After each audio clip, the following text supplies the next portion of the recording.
Spider-Man Brand New Day is making brand new waves, new records on the way. Guess what? It looks like this weekend, Spider-Man is about to have one of the biggest weekends of all time domestically.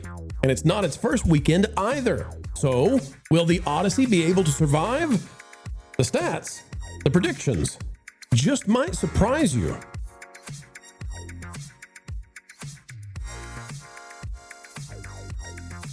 What a day, what a great day, and it's time to swing our way on over to Spider-Man, Marvel, Sony, and everything else, including Christopher Nolan's The Odyssey. Predictions for this weekend on the way, folks. You click the like button, and we'll tell you why this weekend is unlike any other weekend we've ever seen at cinemas across the US of A. Spider-Man Brand New Day continues its Spidey domination, and get ready because this thing is catching on big time. Perhaps one of the biggest, grandest cinematic experiences we've ever seen in terms of finances. Spider-Man Brand New Day right now to the numbers, $1.1 billion already. But hold on to your hats, or as Sam might say, hold on to your butts, because guess what? We know what's up coming next with the second weekend. From Box Office Pro, weekend preview after hitting $1 billion. How high can Spidey go? Here's what it says.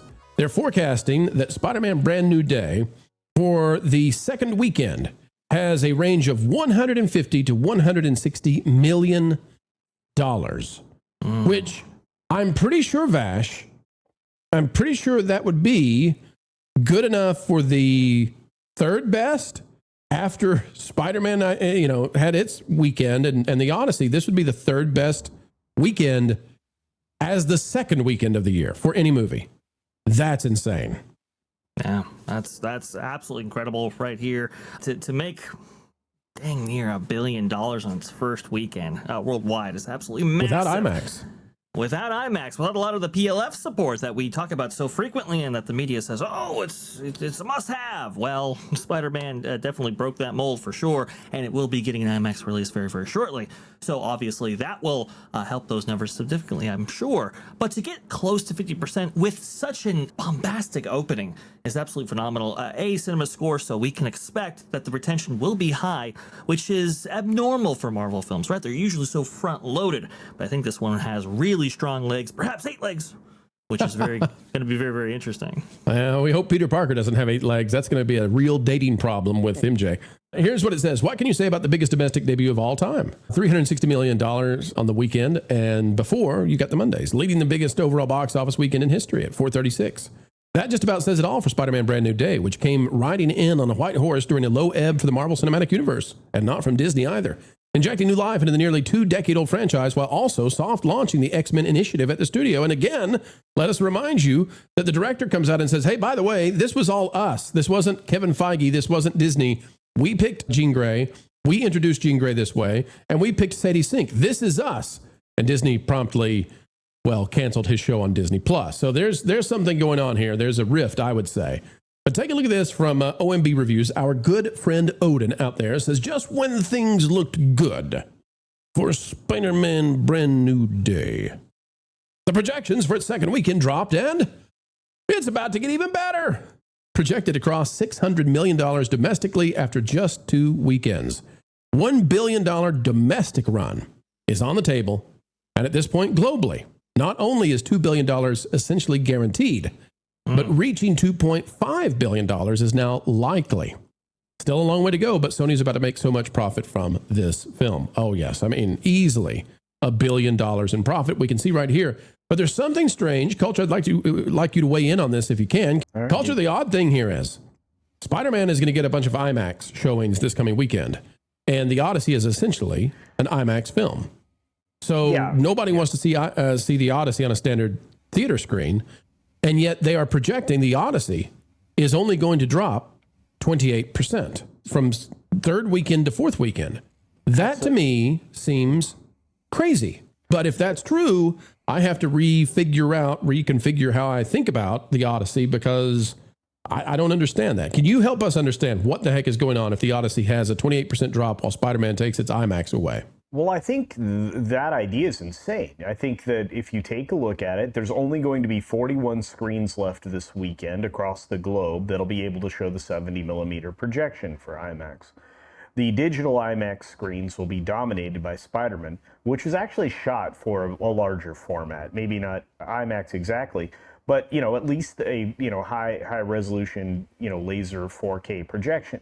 So when you take a look at, and it's much more dense than a 4K. But anyway, what I think is, I think they're being overly optimistic, and we've seen this happen with outlets like Deadline and most of PMC Media. But some of these projections, I don't see how it hangs on to that small of a drop. That's incredibly optimistic, because as you guys pointed out just a moment ago, I think Spidey crawls to maybe the second or third best ever for its second weekend. Just coming up. So sure. How are both things true at the same time if Spider-Man is such a sensation and the Odyssey is starting to wane? How's it happening? Because there is a limited bandwidth. I mean, there's just so many theaters, and that and dollars. This is the other thing that we don't talk about enough, and what I appreciate about Odin, as you mentioned before, and Valiant, of course, but the idea that the entertainment dollars are limited now. We don't have the same economy we had when Marvel was on its rise in 2018, 2019.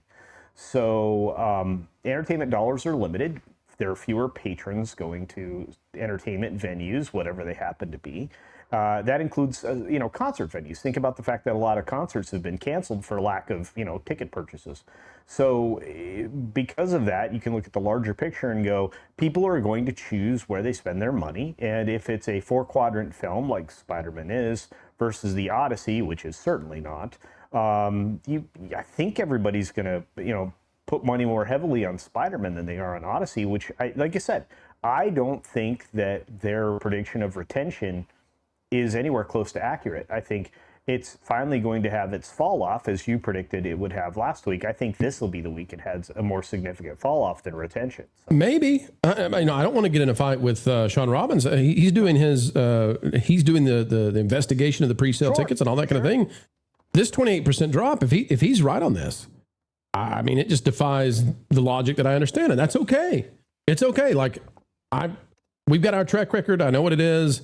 And I'm willing to say on this, he has information that I don't have. And if he does, we're going to try to figure out what the heck is going on here. Yeah. It seems to defy actual logic, but I'm not saying he's wrong. I'm just saying, like, I don't understand how Spider-Man can take the IMAX screens and it only do a 28% drop. Like a 50% drop would be good.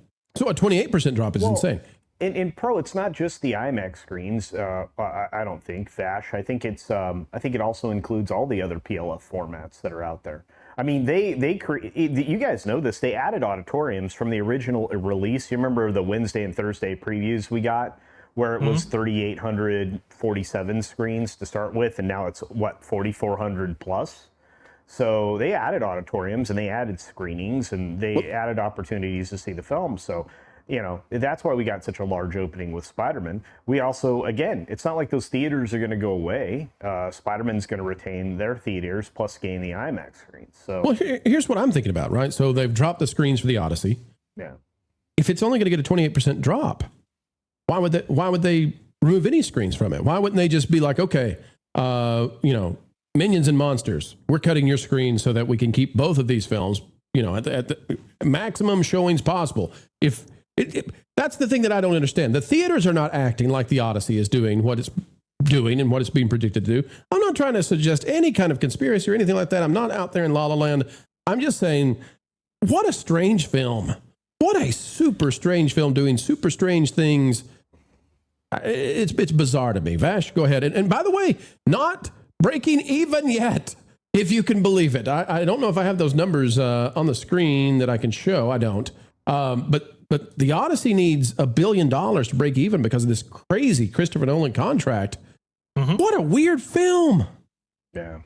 Yeah, it is a bit strange, a bit odd. But I will say, the retention there is mightily impressive, especially with the loss of those PLFs. And it's not losing all of them. I just was checking my local area just now, and it looks like it is retaining some 70mm showings and some large formats. And I'm sure there is some sharing going on with some of those PLFs. Maybe Odyssey plays in the day, Spider-Man at night, that kind of thing.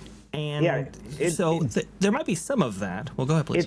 No. It just to agree with you, it's not going to lose any of the 70 millimeter projector screens. It won't. Because Spider-Man can't even be on those. Yeah, all 41 of those are going to be retained across the globe. Well, 41 across the globe, only 25 in all of the U.S. Yeah, it's not as many as you would think. And again, those projectors are a slowly dying, entity. They're 50 years old. Well, many of them were only developed for like attraction kind of things, like, for museums. people to go. Yeah, museums and 3D shows with, space centers, aquariums, et cetera, et cetera. Okay, so take a look at this, folks. This is why people are excited about Spider-Man. Let's get back on Spidey. This is why the theaters are going gaga over Tom Holland, and why Marvel should be doing everything they can to make sure that Tom Holland is in Doomsday. Like, whatever it takes, reshoot right now, get him in the movie. Because you see that 3-day drop off, that's 58%. And by the way, I'm hearing that it might be 55 based on pre-ticket sales. Sean Robbins, he's dealing with data from like 2 days old. I'm hearing this is looking better and better because it's getting momentum. 58% drop, right? Yeah. Take a look at Avengers Endgame, which is one of the only films we can compare this with. If we go down to the weekends, second weekend for Endgame was a 59%. If Spider-Man drops 55 to 58, it is outperforming in terms of a hold Endgame. And at least domestically, that means it's on its way to defeating Avengers Endgame. And Odin is saying it's got a chance at $1 billion domestic. If we go in that direction, 2.5 is clearly on the table, and maybe more for the worldwide. We get into crazy territory for Spider-Man. And it will have been more profitable as well with a $225 million budget. We know that Endgame was that's a great point. More expensive. Great point, Vash. We should have said yes. Say it again. Endgame cost how much, Vash? I actually don't know the numbers for Endgame. Endgame with production and marketing, we think was in excess of $700 million. Right. Okay. And we know that the production budget for Spider-Man Brand New Day is $225. You can add on about $150 million to that, but still comes in far short of Endgame's total investment, right? And we also know that Doomsday coming out later this year, even if it does make $2 billion, that will have been at best an X2 versus if this makes $8 billion, this would have been an X8, I do believe. So the profit center is just tremendous for this film. It's just absolutely remarkable. Tom Holland is talking about, there's a plan for him to hand off the mantle of Spider-Man after he, does how many films? Tom, you might as well put that away, buddy. You got the Luke Skywalker deal, from the 80s when at the end of the trilogy, it was like lifetime contract, baby. It didn't actually happen, but Tom Holland may be on the verge of having one of those where it's like, what do we got to pay you to do this till you're 80? What do we need, Tom? You're going to be playing Peter Parker for the rest of your days. And if you're a cinema owner after all this, that's A-okay with them. Thank you, ladies and gentlemen, for checking out the video today. It's such a pleasure every time we get to endeavor together, explaining entertainment and keeping you ahead of the culture curve. If you would be so kind, folks, swerve on down to that like button wherever you may find it and click it, please. It helps us. And you are the gigawatts that send us far and wide across the fruited plains of YouTube. Until the next time, keep learning, keep growing, and as always, keep having fun.